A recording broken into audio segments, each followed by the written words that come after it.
In a foundational controversy in 20th-century mathematics, E.J. Brouwer, a supporter of Intuitionism, opposed David Hilbert, the founder of formalism. Background. The background for the controversy was set with David Hilbert's axiomatization of geometry in the late 1890s. In his biography of Kurt Gödel, John W. Dawson, Jr. summarizes the result as follows. At issue in the sometimes bitter disputes was the relation of mathematics to logic, as well as fundamental questions of methodology, such as how quantifiers were to be construed, to what extent, if at all, non-constructive methods were justified, and whether there were important connections to be made between syntactic and semantic notions. Dawson observes that partisans of three principal philosophical positions took part in the debate: the logicists, the formalists, and the constructivists. Within this constructivist school was the radical self-named Intuitionist, L.E.J. Brouwer. The following sections will expand these disputes noted by Dawson. Brief history of Brouwer and Intuitionism. Brouwer in effect founded the mathematical philosophy of Intuitionism as a challenge to the then prevailing formalism of David Hilbert and his collaborators Paul Bernays,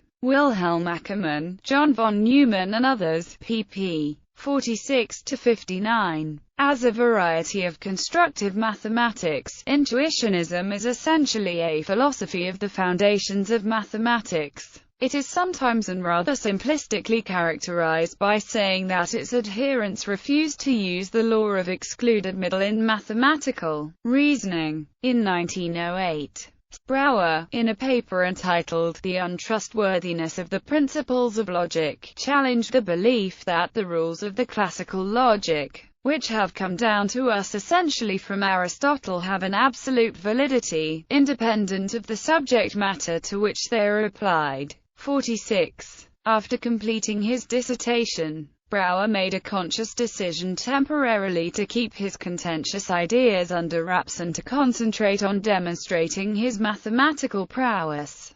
95. By 1910 he had published a number of important papers, in particular the fixed-point theorem. Hilbert, the formalist with whom the Intuitionist Brouwer would ultimately spend years in conflict, admired the young man and helped him receive a regular academic appointment at the University of Amsterdam. It was then that Brouwer felt free to return to his revolutionary project, which he was now calling Intuitionism. In the later 1920s, Brouwer became involved in a public and demeaning controversy with Hilbert over editorial policy at Mathematische Annalen, at that time a leading learned journal. He became relatively isolated. The development of Intuitionism at its source was taken up by his student Arend Hating. Origins of disagreement. The nature of Hilbert's proof of the Hilbert basis theorem turned out to be more controversial than Hilbert could have imagined at the time. Although Kronecker had conceded, Hilbert would later respond to others' similar criticisms that many different constructions are subsumed under one fundamental idea. In other words, through her proof of existence, Hilbert had been able to obtain the construction. The proof was the object. Not all were convinced. While Kronecker would die soon after, his constructivist banner would be carried forward by sharp criticism from Poincaré. Indeed, Hilbert lost his gifted pupil, Weil, to Intuitionism. Hilbert was disturbed by his former student's fascination with the ideas of Brouwer, which aroused in Hilbert the memory of Kronecker. Brouwer, the Intuitionist in particular, objected to the use of the law of excluded middle over infinite sets. Hilbert would respond,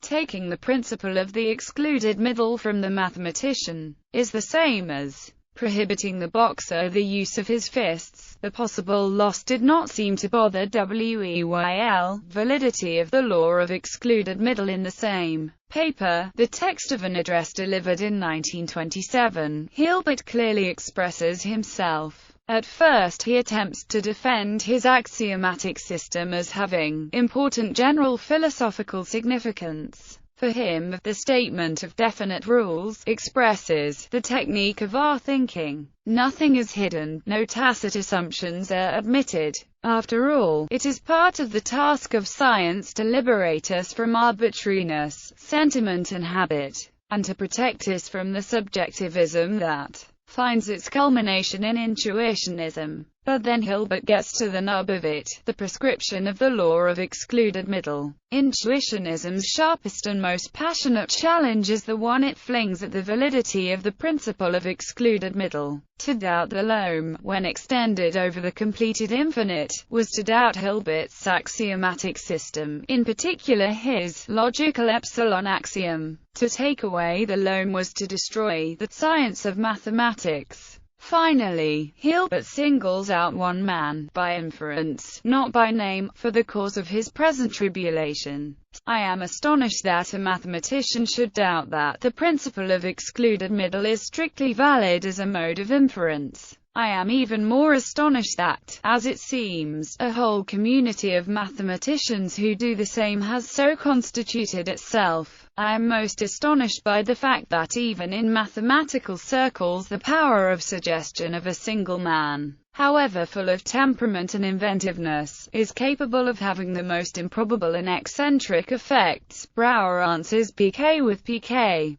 Formalism has received nothing but benefactions from Intuitionism and may expect further benefactions.